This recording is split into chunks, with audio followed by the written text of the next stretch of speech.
Thank you, Mr. Ambassador, and thank you, ladies and gentlemen, for the warm welcome. Like others on the panel, this is my first opportunity to be with you.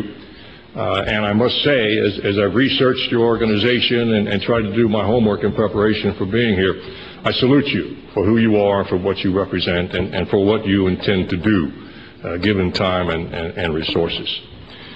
Realizing that the depth and the capacity of the panel, I tried to look at what I could offer to you that might be different from what has been said or will be said this morning.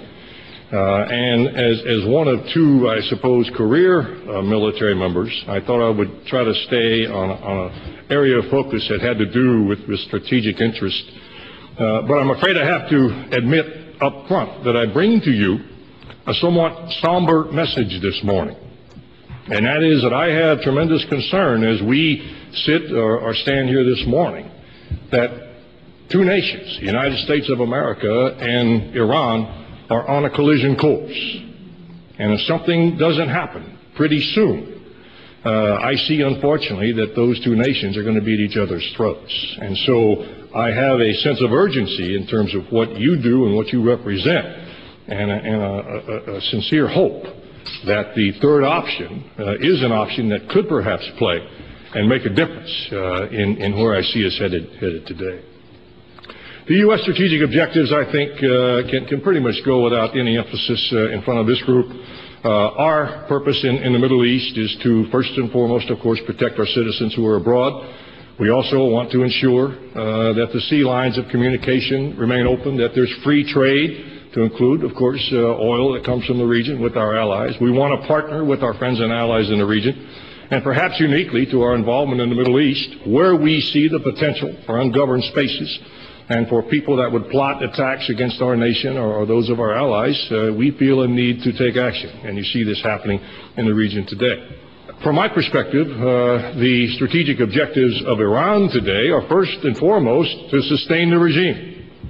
Control to some greater or lesser degree of the Gulf and the Straits of Hormuz. I think that the country intends to extend its influence to the degree that it can in the region and in the other nations. And I think leverage against all of those things is now the development of a nuclear capability. And that to me is most troubling. Where those strategic objectives overlap, I think there is potential for confrontation, perhaps even conflict. And I'd like to talk to you about two or three of those areas today where those possible confrontations could occur.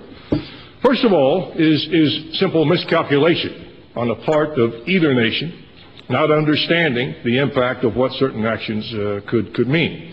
There's ample precedence in the region for miscalculation. The hostages that were taken in '79, the tanker wars that I don't think really in the end benefited either side, and of course the shoot down of the Iranian airliner and the tragic loss of life that we saw in 1988.